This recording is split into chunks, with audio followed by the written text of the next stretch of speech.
First thing, you got to pull out these little covers.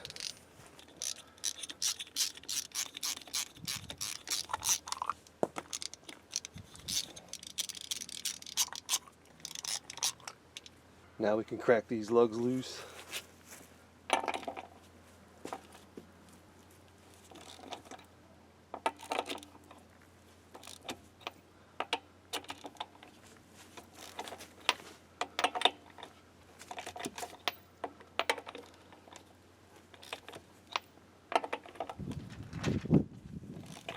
So that's where I'm going to be jacking it up from. I also just chocked that left rear wheel on both sides.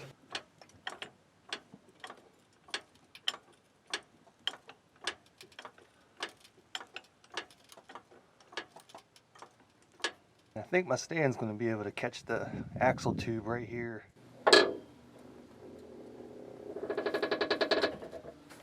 So I took a little bit of wood to get the jack high enough, but I think this is going to work.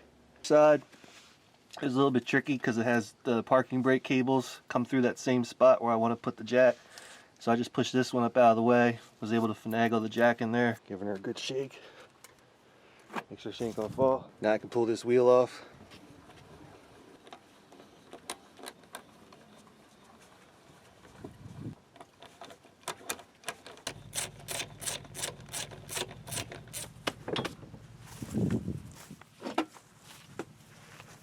Okay, with the wheel off, pull this little cap off the bleeder.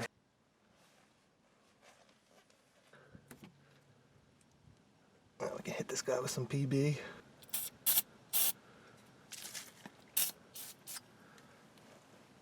I'm going to find a spot anywhere here just to pinch off this brake hose. I think right here will be good. See if we'll get lucky and it's a 10 mil. Oh yeah. Cool. Now when we compress this caliper, fluid's going to come out of the bleeder instead of getting pushed back up through the ABS module. So if you remember from last time, the caliper bolts, you can probably only see this one, but there's another one way down here. They're 12 mil. And with the little slide things, you can fit a 16 on it if it starts spinning.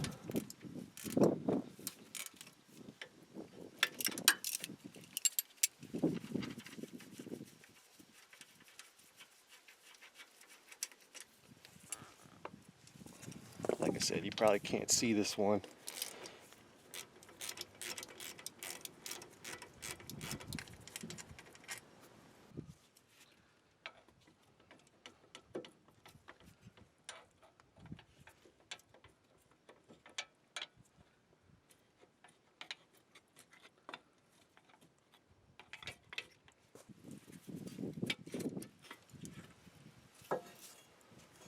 So I'm going to take this inboard pad out of here. Use him to help push both of these pistons in at the same time. And as I do that, fluid is going to come out of the bleeder. And while I'm doing this, I'm trying to feel if there's any real resistance.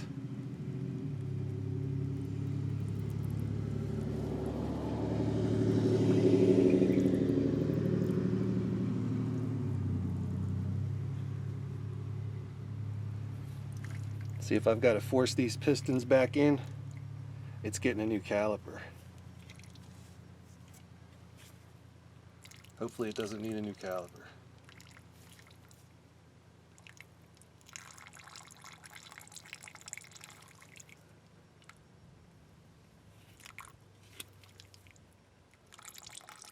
Nice and smooth.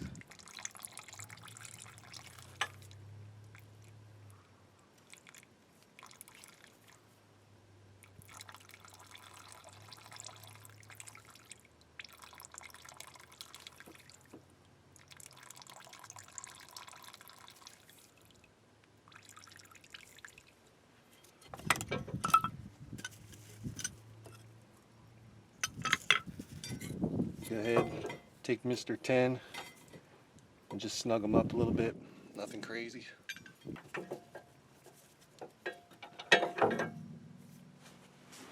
Sometimes I have to use a bungee cord to help hold that caliper up out of the way. You just kind of don't want it dangling, you know what I'm saying? It's going to be hard to show these bolts, so I'll just show them here. Got these two bolts right here, and they hold this bracket on. Those are the two bolts you'll see me loosening.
Thread locker out the wazoo.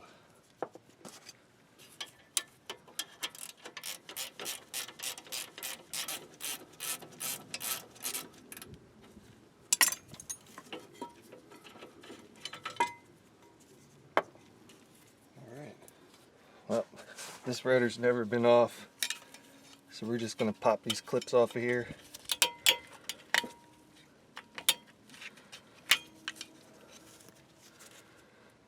You can use wire snippers. I just didn't have my wire snippers with me. No biggie.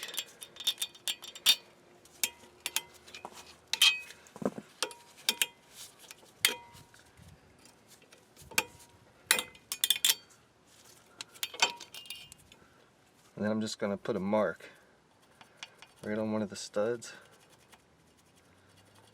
and then right on the rotor itself.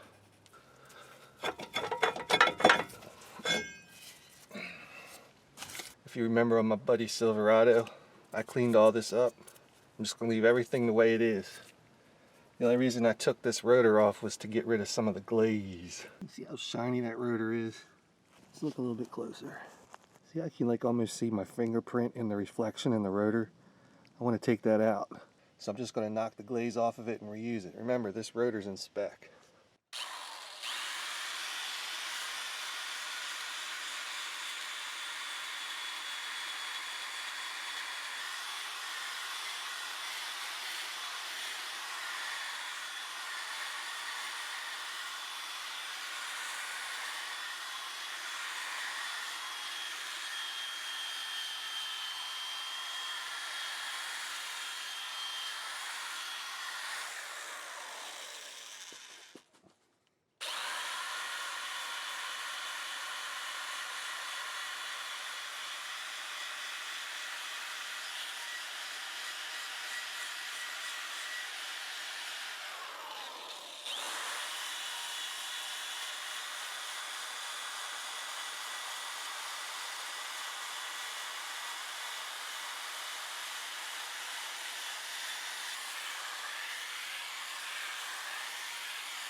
So we just take the stud that we marked and the rotor.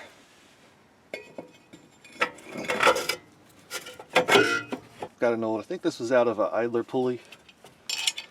Just use him with a lug nut, just so the rotor doesn't move, get into trouble. I could have cleaned off all the parking brake stuff, but not even fucking with that. Well, now we can get our bracket prepped. Yeah, the pads that we're using, they came with new hardware. Pull these clips off, pop these out. You can tell these things haven't been greased in forever. So I just take my little pipey cleaner. I'm not doing anything crazy. I'm just kind of knocking all the shit out of it.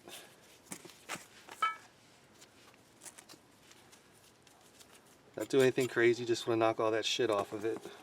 And then take some grease.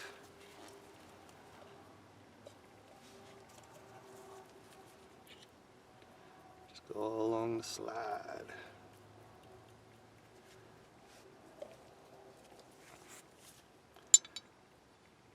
Put them in the bracket, twist them around a couple times, pull them back out, give them a little bit more grease.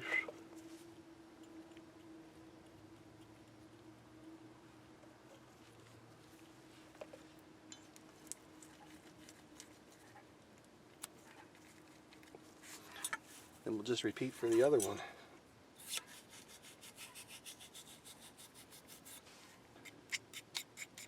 A little bit of grease.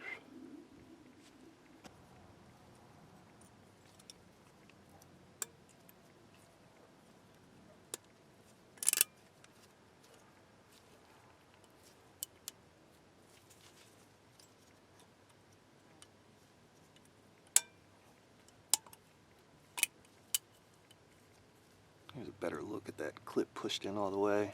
Just gonna take a little bit of grease and go right down in here and here. On the other side too. Looks like our outboard pad has one squealer in the back here. So all we gotta do is find one with a squealer on the back. This is always fun. And by fun, I mean it sucks.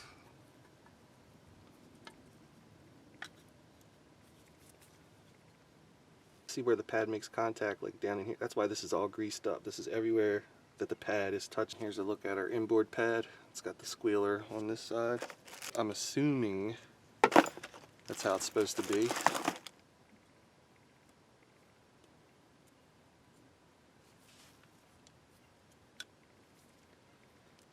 So we can go ahead and put this guy back on.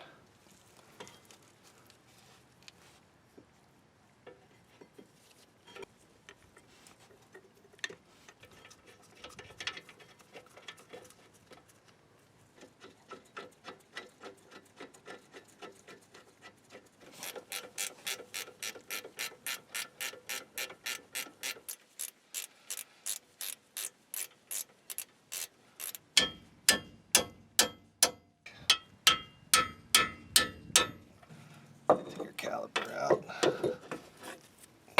Usually I don't mess with these caliper clips. Wherever there's going to be contact between the caliper and the pads, it's getting grease. So on the ends of these pistons, grease. Where the metal bracket's going to touch the pads, grease. And then where the outside of the caliper is going to touch the outer pads, just a nice thin layer of grease. Get all the rocks and spiders out of there.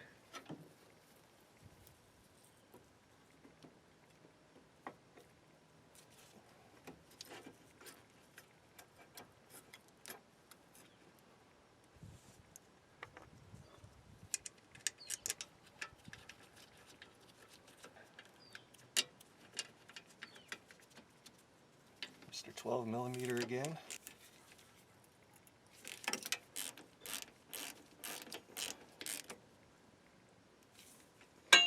Go ahead and take these pinchers off. So by doing it this way, we let some brake fluid out when we compress that caliper. So we're going to make sure we got fluid in the master cylinder, and then we're going to bleed this side. Yeah, our max line's like right there. You see me shake it, you can see our fluid levels like way down there.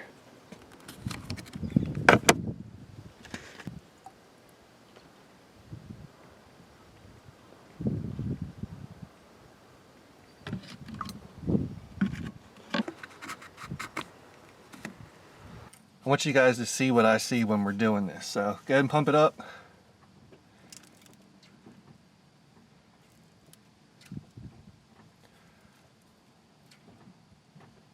Holding. Alright, so I'm going to spin the wrench counterclockwise. See how it's kind of spurting like that? Like, well, that's air. So go ahead and go again.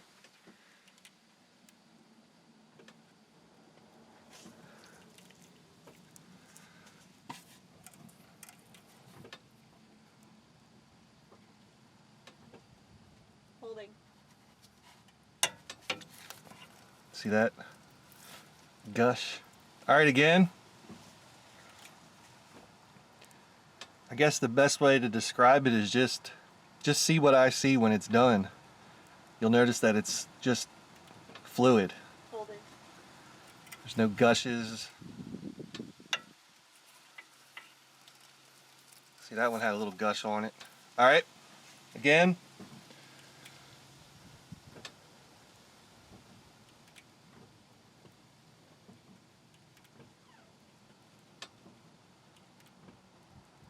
Holding. All right. So this should be all fluid. Yeah. All right, how's that feel?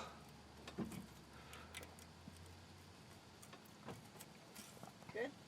Cool. Now, when she's saying good, it means that the pedal's hard. It's not falling to the floor or anything. Since the truck's not running, there's no hydro booster, yo. This is definitely gonna be hard to see, but I'm just taking a little bit of brake clean. Just getting all that brake fluid knocked off of there, because it does eat up paint and shit. I'm also putting this guy right back up on here. That might have something to do with why those bleeders came off so easy. Take this cap, put him back on the bleeder screw. We're good to go. So let's get this wheel back up on here.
Bet you thought that cup was going to fall over, didn't you? 140 foot-pounds.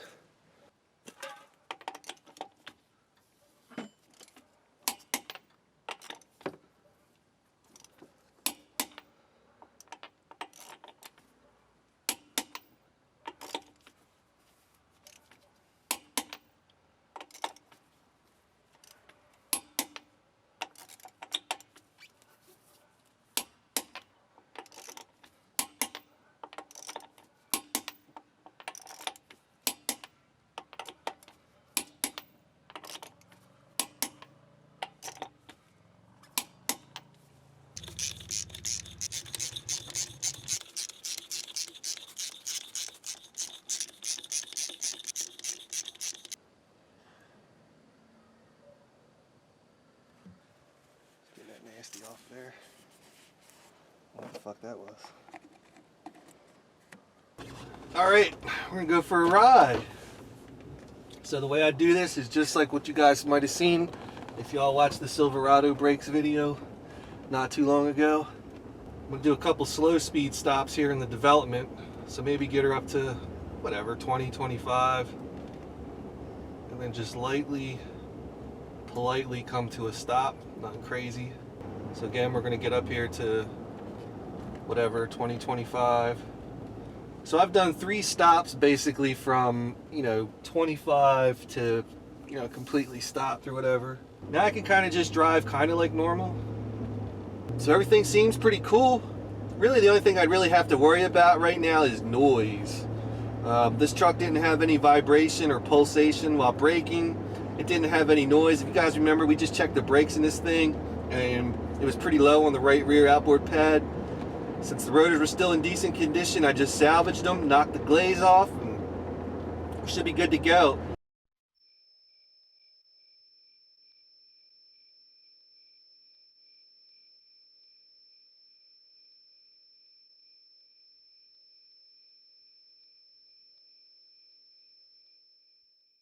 So you might be saying, well, why would you pinch off that line and crack that bleeder before compressing the caliper pistons? And that's a pretty good question, because chances are you've never done it that way or you've never seen it done that way.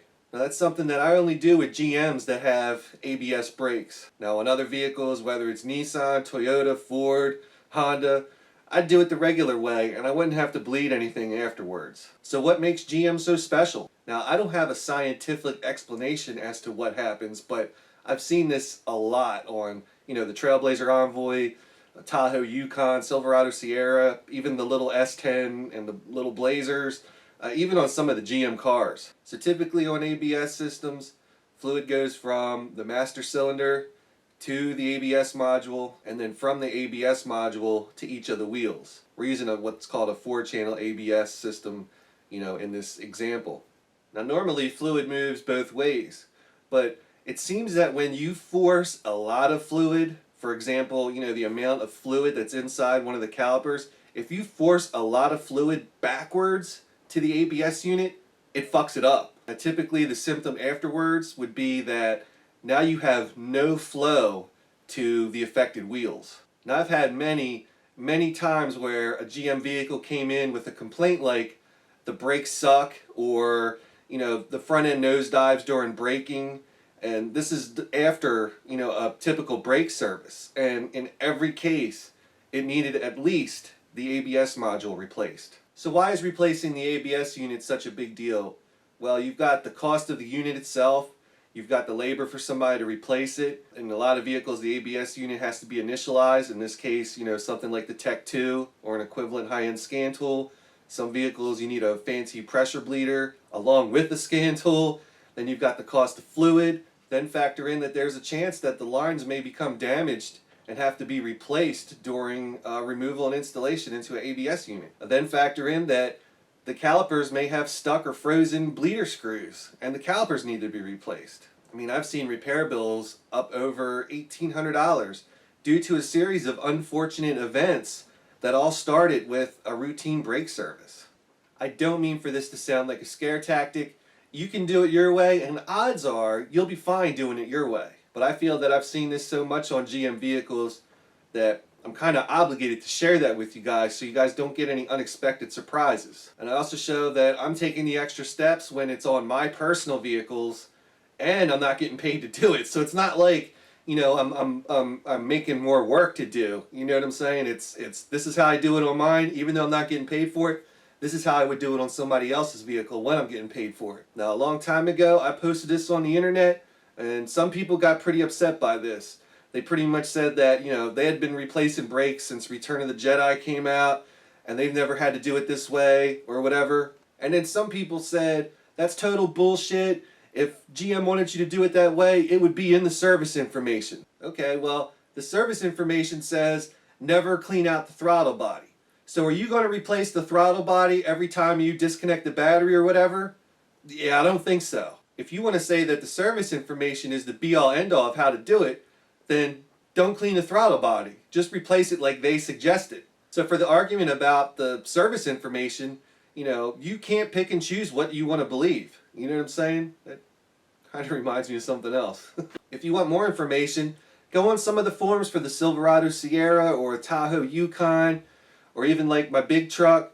Go out there and just read some of the problems people had after a routine brake service. I mean, this does happen. So again, just know the risks, weigh the options, and do whatever, you want to do. One more thing. What would I do if that bleeder screw was frozen, or it was rounded off, or fucked up, and I couldn't get it off? What would I do then? I mean, even though that the bleeder's fucked up, that doesn't matter. I still don't want to force fluid backwards through that ABS unit. So what would I do? Well, I've been sitting on this footage for a long time now.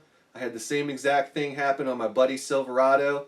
So this is what I would do. Watch this. You can see I've got the hose pinched off for that caliper.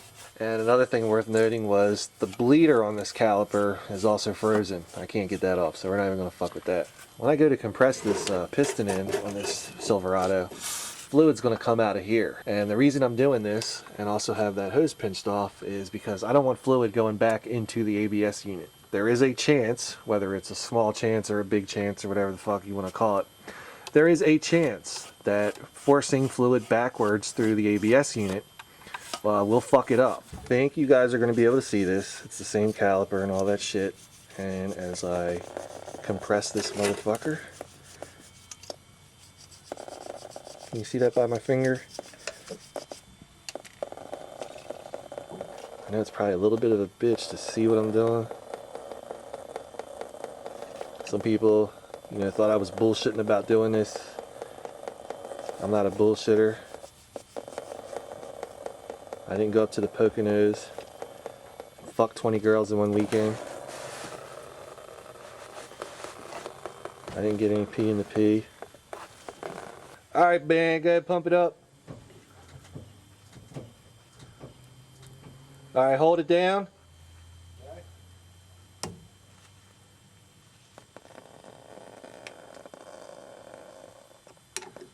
Alright, pump it up. Hold it down. You on it? Yep.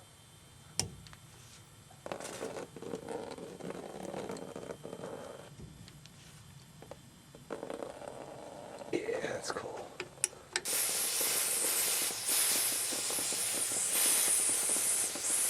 So I kind of dried that thing off with some brake clean. Go ahead and hit it.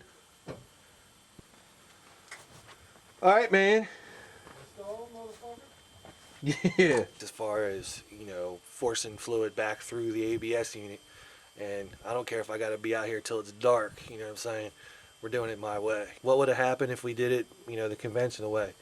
Probably nothing, but like I said, there is a small percentage that shit can get real expensive real quick.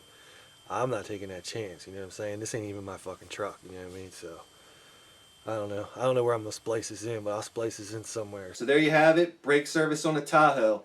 I was in this job for under 60 bucks. That was for the pads and the brake clean. I already had PB and brake fluid, so that wasn't really added into the cost. Now around here, that job would go for about $180, but that would also include machining the rotors, not just knocking the glaze off like we did. Now depending on who or where you take it, there is a chance that they may have seen those rust bands. It was like that last 1/4 inch of rust on the outside, you know, diameter of the rotor. And they would have said, oh, we can't machine that. You're going to need new rotors too. That does happen. If you want to see why I put brakes on this thing, then you should check out my Tahoe brake inspection video. It's down in the description that no one reads. If you want some more information about my brake tools, there's a link down in the description that no one reads to the video for my brake tools. So that wraps it up. Thanks for watching. If you like what you see,